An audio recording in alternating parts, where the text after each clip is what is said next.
¿cuál sería el comentario más frecuente que hace sus pacientes que llegan con úlceras de muchos años de evolución con usted a una clínica como la clínica avanzada que ustedes tienen? ¿Qué explicación les dan de su peregrinar por la vida con úlceras? Bueno, interesante la pregunta y la respuesta pues, más interesante. La mayoría de pacientes que tienen lesiones muy crónicas, que han pasado por múltiples tratamientos, por múltiples instituciones, siempre llegan con la expectativa de que van a mejorar cuando se les inicia un proceso nuevo. Ahí lo que hay que hacer es revalorar, nuevamente revisar la historia clínica, los antecedentes, mirar qué le han hecho, etcétera, y poderlo nuevamente poner de cero, llamo yo. O sea, es decir, coger este paciente y ponerlo de cero en adelante, borrar el tablero para poder nuevamente mirarlo en un contexto diferente. Pero sí llegan con mucha expectativa, pacientes con lesiones de 20 años, de 15 años, de 6 años, de 8 años, y que lo comienza uno a tratar, siempre hay un entorno familiar estresado, siempre los familiares están a la expectativa, el mismo paciente, el dolor crónico, etcétera. Entonces ahí hay que mirarlo nuevamente en ese contexto y comenzar a explicarle que va a entrar en un proceso nuevo, que va a entrar en un proceso que no podemos garantizar nada, pero que su evolución va dando la respuesta.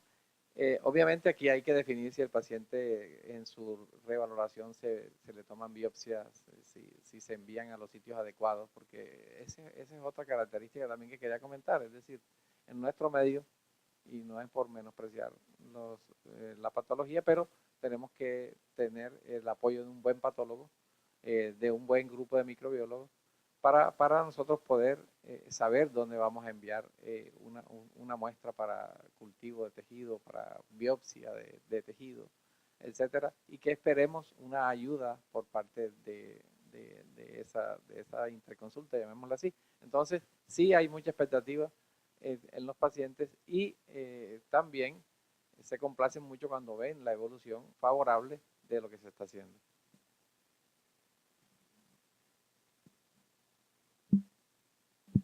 Sí. Esta pregunta es para ambos conferencistas. Ante todo, muchas gracias por conocer su amplio conocimiento. Yo quisiera saber si existe en cada uno desde su región la intención de poder facilitar un manejo integral de las heridas desde el punto de vista de la guía de práctica clínica que tan necesaria es para todos nosotros, porque es evidente que todos los que tenemos clínicas de heridas o que estamos en un hospital o que estamos desde el sector privado, no hablamos siempre el mismo idioma, que pensaría yo es una de las grandes falencias que tenemos. El doctor Mercado decía algo muy importante sobre la falta de un criterio específico sobre un buen diagnóstico de una herida, independientemente de la que sea, porque así mismo va a ser efectivo el tratamiento. ¿Cuál es la visión que tienen ustedes sobre este tema y que nos pueden aportar? Bueno, mi opinión sobre las guías de práctica clínica es que son excelentes dependiendo del nivel de evidencia que las respalde. En heridas, tristemente, uno que se mete al campo de las heridas, y una de las razones por las que más me gustó es que a mí me gusta la investigación y me di cuenta que estamos en cero en la mayor parte de los conocimientos que se tienen. Todas las guías clínicas están basadas principalmente en experiencia u opiniones de expertos, porque lo que se tiene de literatura seria sobre cómo tratar las diferentes úlceras es muy pobre. Es terrible buscar artículos sobre evidencia del uso de, no sé, de factores de crecimiento y encontrar que hay un artículo, dos artículos comparativos. Entonces, no se pueden emitir recomendaciones adecuadas si de entrada la información que tenemos está basada en la opinión de expertos, ¿no? Y a veces estos expertos tienen sesgos muy importantes de que han trabajado para diferentes compañías que hacen apósitos, que hacen productos, y hay muchos intereses comerciales detrás de todo esto. Pero bueno, con las guías que ya tenemos, es fabuloso trabajar siempre y cuando se apliquen. porque ese es otro tema. Existe un montón de guías de tratamiento de úlceras de presión, de pie diabético, etcétera, pero uno llega al hospital y le pregunta al doctor o al enfermero, oiga, ¿por qué le sigue tallando la herida con detergente de lavar ropa? Porque llevo años haciéndolo y eso me funciona, ¿no? Entonces uno, bueno, ¿para qué me sirven las guías si este personaje no las va a aplicar? Entonces, las guías son un muy buen esfuerzo. Cada vez tenemos más información, entonces tienen que estar actualizando, pero lo más importante es llevarlas a la práctica. Y ese es el gran reto, porque las guías existen, pero la resistencia al cambio es grandísima, ¿no? No sé qué. Sí, evidentemente no, en nuestro medio no tenemos unas guías para uno decir el ABC de ese manejo, de ese enfoque. Desafortunadamente estamos trabajando más con los resultados, con la interacción con otros colegas, con la experiencia de cada cual. Pero si llega el momento en tener unas guías como se intentan hacer, de hecho en medicina hiperbárica estamos intentando que se den unas guías, sería ideal, ¿verdad?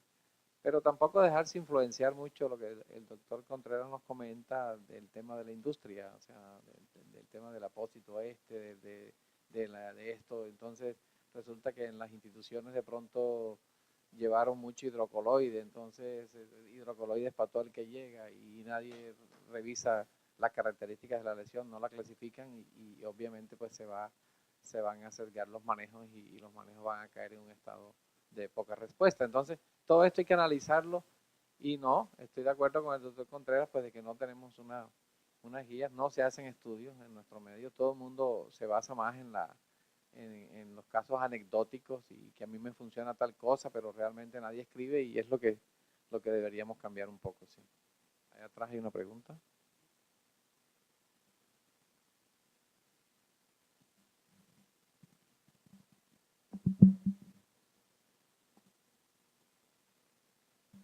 Muchas gracias. Primero que nada, felicitaciones, excelente exposición y de verdad muy educativa.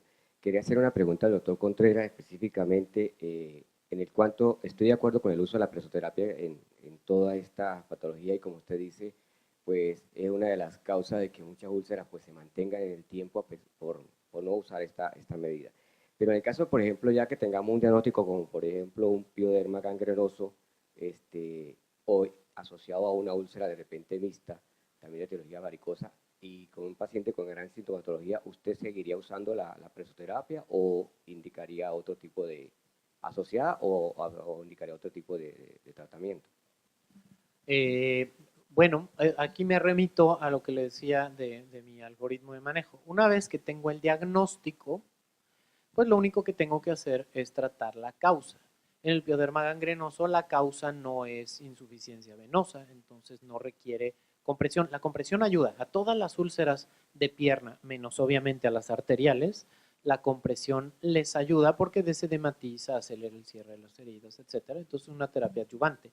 Pero por supuesto que el manejo de una úlcera por pioderma gangrenoso será el uso de algún inmunomodulador, algún inmunosupresor. Yo casi de todos los empiezo con prednisona, y si eso no funciona, pues ya me voy a biológicos o al uso de tacrolimus tópico, dependiendo de cada paciente la terapéutica. Pero tengo una charla que, bueno, en esta ocasión no está programada, que se llama justamente tratamiento de la causa de las úlceras, y entonces justamente ahí vamos pareando si el problema es arterial y no lo revasculariza, pues no va a mejorar el paciente. Si el paciente tiene una úlcera en terreno inflamatorio y no le dan antiinflamatorios o inmunomoduladores, no va a mejorar. Si el paciente tiene una úlcera por presión y no lo pueden movilizar y no le pueden quitar la presión, pues no va a mejorar. Entonces, el tratamiento va enfocado a la causa. Entonces, cada paciente y cada diagnóstico tiene el tratamiento de su causa. Entonces, la presoterapia está indicada en linfedema, en úlceras venosas. El tema de las úlceras mixtas es un poco más complicado porque hay un componente venoso y un componente arterial.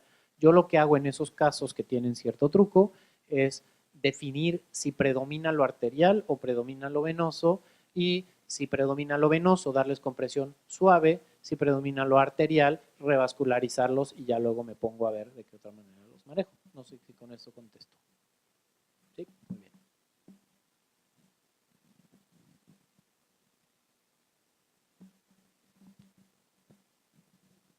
preguntas? Bueno, sí.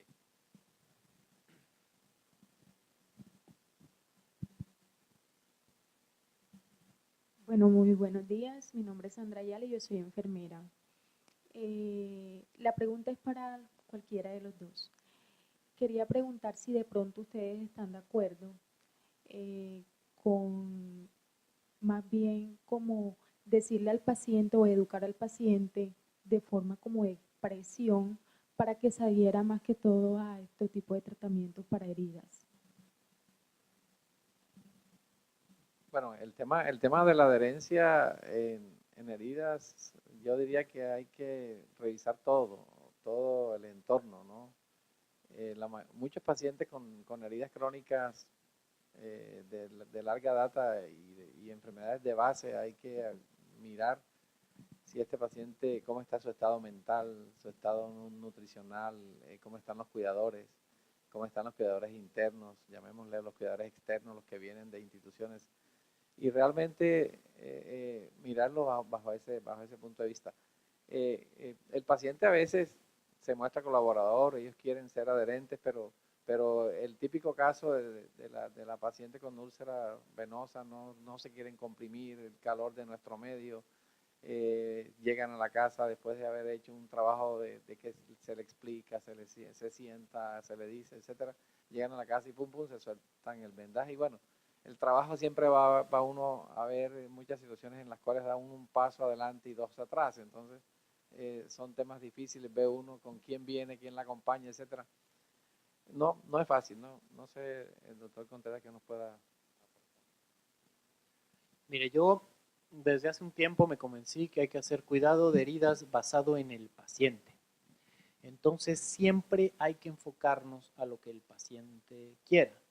Porque uno como personal de salud lo educan primero que todo a que todo se tiene que curar, ¿no? Entonces tenemos baja tolerancia a la frustración cuando el paciente decide no cooperar.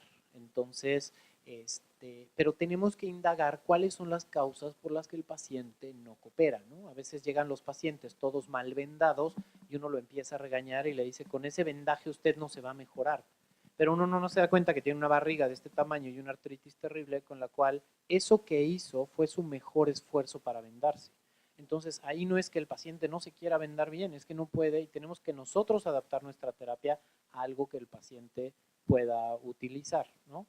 En algunos casos puede ser una insuficiencia muy común en nuestro medio, ¿no? La insuficiencia económica, como les digo yo.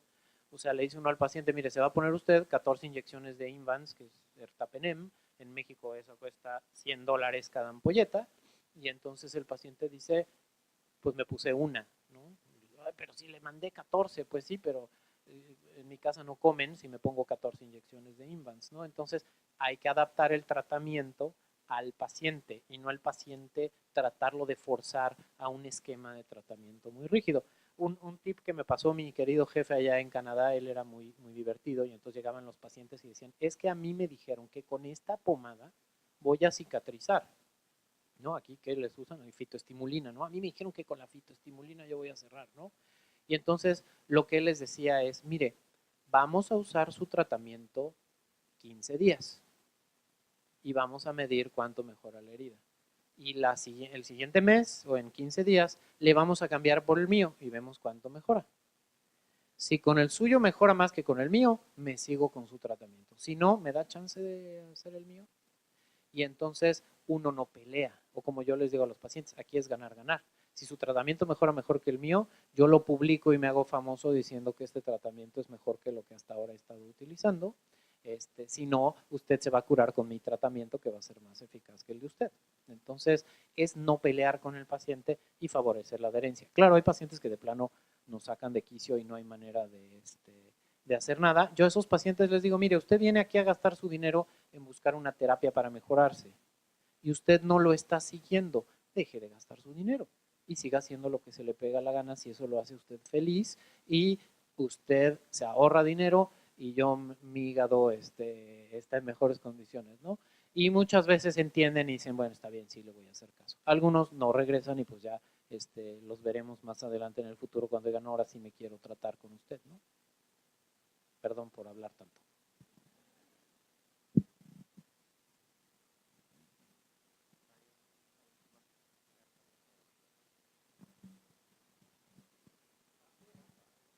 Buenos días.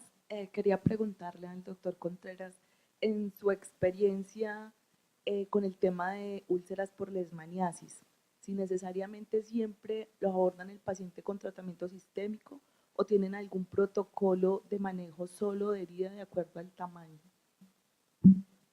Mi experiencia en úlceras por leishmaniasis no es tan amplia como acá, porque yo estoy en la Ciudad de México y lo que nos llega de leishmaniasis son casos así. Cuando vemos una leishmaniasis cutánea decimos, wow, llegó una leishmaniasis cutánea, ¿no? Entonces seguramente ustedes tienen mucho más experiencia que yo en el tema. Pero nosotros casi por lo general utilizamos tratamientos sistémicos porque se recuperan más rápido que con el tratamiento tópico. Pero están muy bien descritos los tratamientos intralesionales o tópicos, sobre todo en la leishmaniasis cutánea, que muchas de ellas incluso se llegan a curar solas, ¿no? Entonces, sí creo que depende de la úlcera del paciente, de la especie de leishmania y todas estas cosas, el tratamiento. Pero nuestra experiencia es limitada en el terreno. O sea, lo que más nos emociona a nosotros en el servicio de dermatología es cuando hacemos el diagnóstico, porque les digo que es algo que vemos como algo muy raro, ¿no? En cambio, en la zona de Tabasco y Chiapas ven leishmaniasis y dicen, es otra leishmaniasis, dale sus antimoniales o dale tratamiento tópico o dale anfotericina, ketoconazol, diferentes cosas que hemos utilizado, ¿no? Y acá en Colombia tenemos los protocolos para leishmaniasis basado en la clasificación, pues en el tipo de leishmania, en la región de donde viene y según la lesión se define si se usa tratamiento oral dado por el Estado o tratamiento un poquito más avanzado según las características, pero normalmente la mayoría de los pacientes que vienen de zona endémica o de zona de leishmania, el Estado ya está el protocolo y se le entrega el kit al paciente mensual orientado por un grupo de trabajo que normalmente pertenece a la Secretaría de Salud departamental.